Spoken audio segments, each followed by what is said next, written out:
Lagos Talks 91.3. News.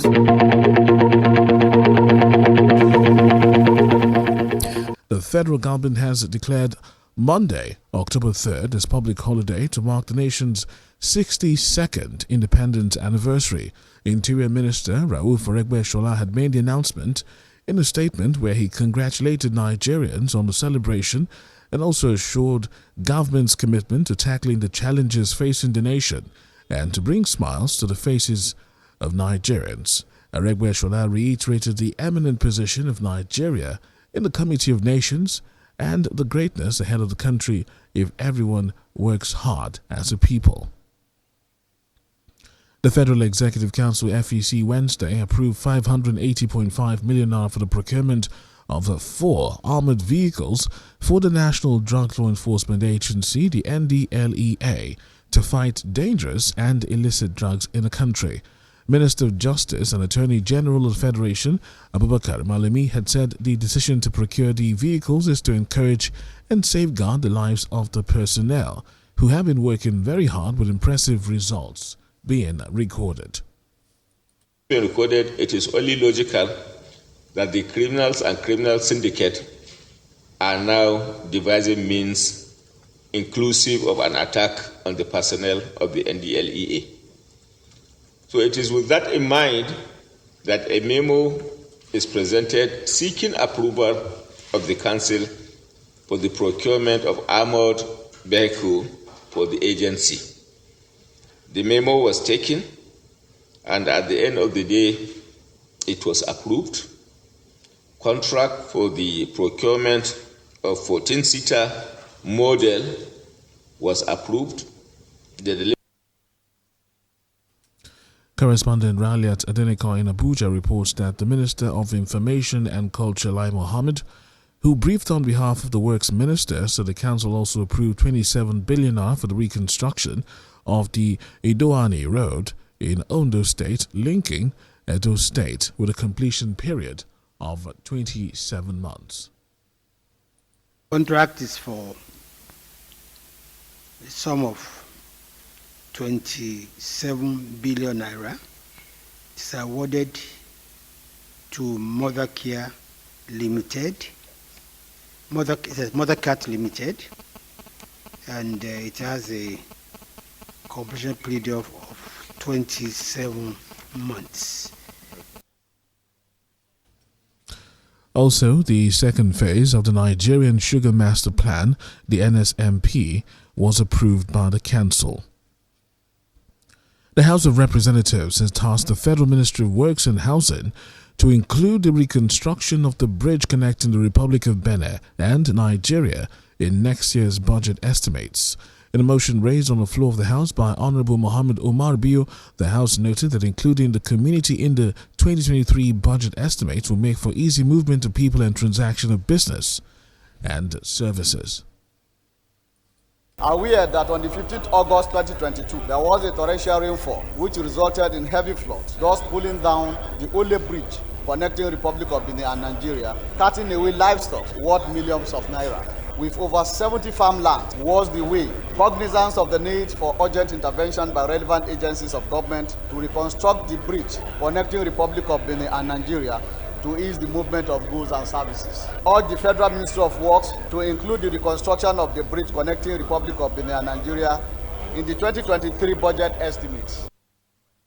And out of some politics, the leadership of the Labour Party has disclosed it will formally unveil the names of leaders and members that will form its presidential campaign council in a few days. The national chairman of the party, Julius Abure, disclosed that the announcement of the PCC composition will herald the official kickoff of the party electioneering campaign in full compliance with the electoral guidelines. The party's presidential candidate, Peter Obi, was earlier reported not to have constituted his campaign council as he was said to be making consultations across the country. In the meantime, a federal high court sitting in Lagos has ruled that the planned rally by Peter Obi supporters, which is tagged Obidati 23 Forward Ever, scheduled for the 1st of October in Lagos, cannot hold at the Lekki toll gate in the state as planned. The court, in a ruling delivered by Daniel Osiago, had ordered the organizers of the rally not to gather at the toll gate, their planned convergence point. The court also directed the Inspector General of Police and the Lagos State Police Commissioner to ensure compliance with the order. The court, however, said the rally can march through the toll plaza and continue to other locations. The People's Democratic Party (PDP) on Wednesday inaugurated its 600-member campaign council for the 2023 general elections in Abuja. Chairman of the council and Governor of Akwa Ibom State, Udom Emmanuel, had charged members to take the party's presidential campaign to their wards and units. The PDP chief also encouraged his members to resolve all internal wrangling and work towards next year's elections. Present at the inauguration yesterday was the PDP's presidential candidate, Atiku Abubakar, and his running mate, Ifeanyi Okowa. However, some PDP chieftains, such as Governor Nyesom Wike of Rivers State and Governor Seyi Makinde of Oyo State, were conspicuously absent. The Accord Party, the Lagos Accord Party chapter, has declared that the list of its candidates, which included Hakeem Dixon, a former convict, on INEX portal is illegal, as the party gears up for campaigns ahead of the 2023 general elections. According to the party, it could be recalled that a group of former executive members of the party led by Joseph Berkeley had earlier suspended the BOT chairman, Reverend Adebayo Adeniyi. However, the suspension has been overturned by a federal high court sitting in Abuja, thereby giving legitimacy to the party primaries, which was conducted by the BOT. To this end, the Lagos State chairman of the Accord Party, Dele Oladeji, and the EXCO yesterday at a press conference had asked the public to disregard the Accord Party's list of candidates on INEX portal, as the party has thrown its weight behind the Lagos Accord governorship candidate, Peter Obayuwana, senatorial candidate for Lagos Central, Honorable Samuel Adigun, amongst other candidates who emerged from the Lagos primaries. Yes, our candidates have not been listed on INEC server, but we have the legitimacy before the law, the Constitution of Electoral Law and the Constitution of the party. So we are going to the campaign. We are not going to be intimidated. While we wait in a couple of days for the court to declare the legitimacy of our candidates, and that will be yes, INEC has been served the judgment paper and the court order of September 1st. And Bashir Machina has been declared as the rightfully elected APC candidate by a federal high court sitting in the Damaturu, Yobe state, following a 4-month controversial APC primary election for the Yobe North Senatorial District. Machina and Senate President Ahmad Lawan have been in loggerheads for months over the ticket won by the former at the primaries held on the 28th of May and the 9th of June this year. Yesterday's ruling was pronounced by the presiding judge, Justice Fadimatu Muritala. Gunmen have killed at least 5 soldiers in Umunze, a community in Orumba South local government area of Anambra State. Anambra State Governor Chukwuma Soludo has condemned the incident. The incident reportedly occurred Wednesday at about 12:30 p.m.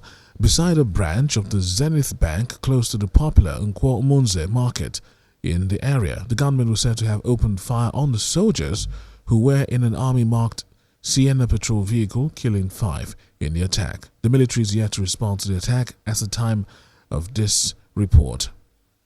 The Lagos state government says it's investigating the union fracas which occurred at Yanoba and Lagos Island yesterday, while warning the protesting members of the Road Transport Employers Association of Nigeria not to disrupt the peace and tranquility being enjoyed in Lagos State. Special advisor to the governor on transportation, Honorable Shola Giwa, gave the warning yesterday after the fracas broke out in parts of the state following a protest by some RTEAN union members demanding the removal of the national president of their association. Addressing the protesting members, the transport special advisor had called for calm, saying the government would not tolerate the breakdown of law and order in the state, as the Commissioner of Police has been duly informed with officers deployed to affected areas to deal with erring members of the Union. And we'll take a look at the international scene this morning, where Ghana's President Nana Akufo-Addo has been accused of using a music star's work without permission or credit to advertise the country to tourists. Ghanaian musician Kirani Ayat said he reached out to the government for support before shooting his music video for Gouda, but he was turned down. The video was shot in northern Ghana and features scenic views and showcases the local culture. On Tuesday, Kirani Ayat had lashed out at the president after he shared a promotional video. At least 5 medical workers in Uganda have been confirmed to be infected with the Ebola virus as the outbreak continues to spread in the central region. Dr. Herbert Luswata, Secretary General of the Uganda Medical Association, says the 5 were exposed to the virus in the first stages of the outbreak when there were less awareness and that they did not have sufficient protective gear.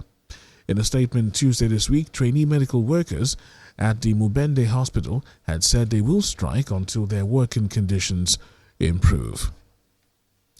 An American rapper, Coolio, whose gritty music had helped define hip-hop in the 1990s with hits like Gangsta's Paradise and See You When You Get There, has died.